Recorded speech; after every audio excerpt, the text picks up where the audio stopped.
Et bonjour à tous. Comment évoquer le western italien sans parler du mythique Django de Sergio Corbucci avec Franco Nero, donc évidemment un Django film culte, voilà, pas hyper original dans ma sélection, mais c'est quand même un film qui m'avait marqué à l'époque, que j'avais vu après la trilogie du dollar, après les films de Léon évidemment, et je découvrais à l'époque tout un tas de films de Sergio Corbucci, hein. Comme vous le savez, il y a dans le western italien, on cite souvent les trois Sergio, donc Sergio Leone, Sergio Solima et Sergio Corbucci. Donc Sergio Corbucci, le réalisateur du Grand Silence, de Navarro Joe.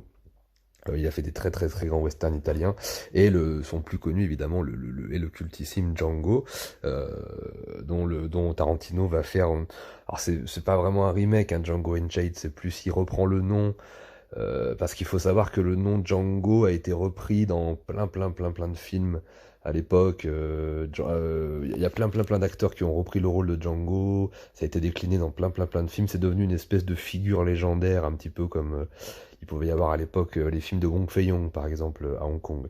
Même si Wong Fei-Yong est un personnage apparemment qui aurait réellement existé, la Django, je pense que c'est totalement inventé. Mais en tout cas, il y a eu bien plein de déclinaisons et qui sont tous sortis en France, avec Django la mort est là, Django prépare ton cercueil, voilà, il y a tout un tas de déclinaisons et de titres, même parfois des titres français qui s'appelle Django, mais où en fait le titre original était complètement différent. En fait, le nom de Django était devenu comme ça une espèce de d'argument de vente et beaucoup de films se vendaient avec le nom de Django. Voilà, que ce soit les films avec Terence Hill, avec Richard Harrison et compagnie. Mais là, c'est vraiment voilà le tout premier, moi qui reste pour moi un grand classique du western italien. Pour moi, le Django de Tarantino est intéressant, mais c'est justement, je trouve qu'il est intéressant au niveau réalisation, au niveau esthétique, etc. Mais au niveau du fond, au niveau de ce que ça raconte et au niveau je le trouve assez manichéen en fait, le Django Unchained. Je le trouve beaucoup plus intéressant en réalité, le film de Corbucci. Déjà parce que pour moi, bon, voilà, Franco Nero a un charisme absolument incroyable, hein. C'est pas le plus grand acteur du monde peut-être, mais il a un visage très particulier.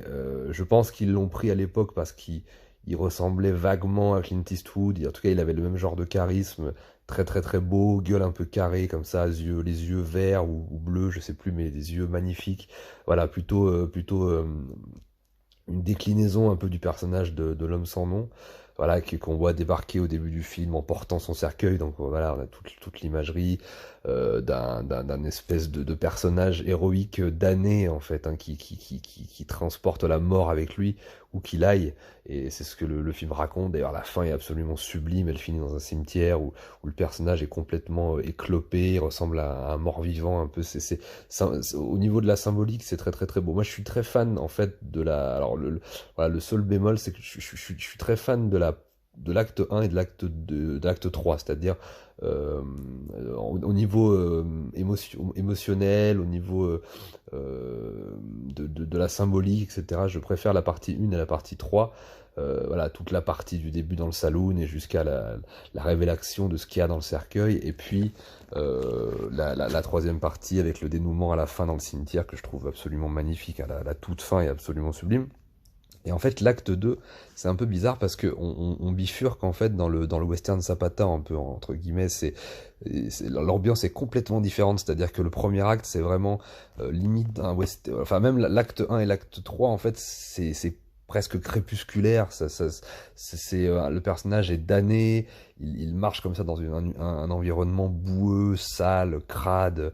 Vraiment un univers de morts-vivants, de morts, comme ça, qui rôdent un peu partout. Et puis la deuxième partie, ça change vraiment radicalement. Ça fait une espèce c'est comme si on était un petit peu dans un autre film. Ça ressemble plus à un western Zapata avec avec des personnages de Mexicains, de bandits mexicains, révolutionnaires mexicains, etc. Et donc on est dans une toute autre ambiance. Et moi, c'était ça qui m'avait un petit peu déstabilisé à l'époque, c'est que là, j'ai toujours trouvé la deuxième partie euh, très étrange, quoi, au milieu de la partie 1 et la partie 3 qui sont par contre très cohérentes.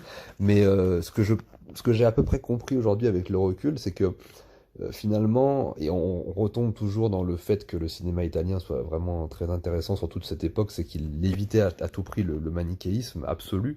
C'est-à-dire que même s'il avait un point de vue, il avait quelque chose, il y avait toujours c'était l'anti-manichéisme, quoi. C'était toujours des personnages un peu ambigus.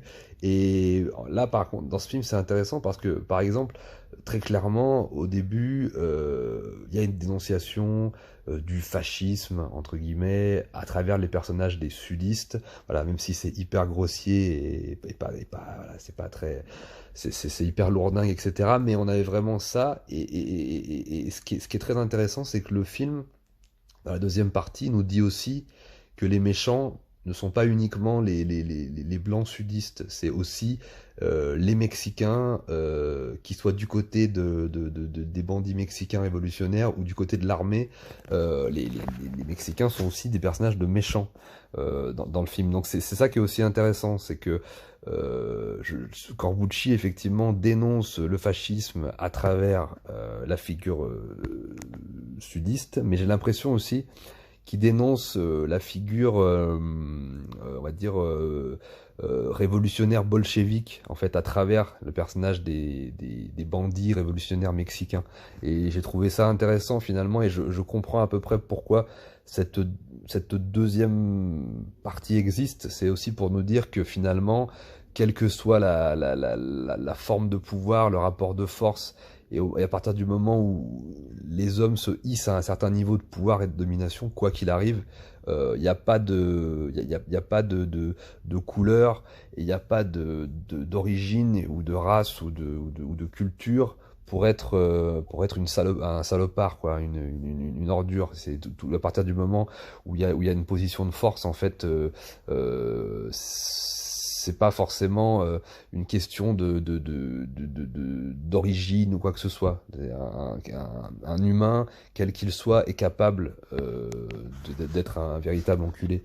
Donc c'est ça qui est intéressant, je trouve, dans la deuxième partie, le personnage de Mexicain, le chef de la bande, là, des bandits révolutionnaires mexicains, est aussi un connard, en fait, et aussi un méchant. Même si il lui arrivera quelque chose de tragique aussi, et même si Django l'utilisera un petit peu, c'est quand même aussi une sacrée pourriture. Et c'est ça que j'aimais bien aussi dans les westerns italiens, et dans le cinéma italien globalement de l'époque, c'est qu'il s'évitait tout manichéisme. Même si, à première vue, ça prenait parti pour un camp ou pour un autre, il y avait toujours une espèce de petite scène ou en tout cas, il y avait quelque chose qui symbolisait le fait que c'était pas si simple que ça. Que ça, la vie enfin, le monde tel qu'il est toujours plus compliqué dans le regard des Italiens, du cinéma italien de l'époque. Et c'est ça que j'aime beaucoup dans ces films. Voilà, et je pense que c'est pour ça que se justifie finalement cet acte 2, cette deuxième partie, que je trouve un petit peu en décalage par rapport à l'acte 1 et à l'acte 3, mais effectivement, je pense que c'est fait exprès. Et hormis ça, voilà, on découvre Franco Nero.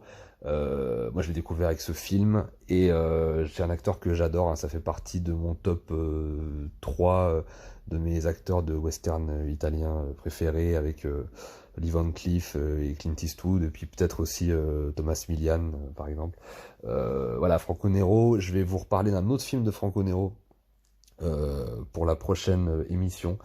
Ce sera Le Temps du massacre de Lucio Fulci, qui est un film que j'adore.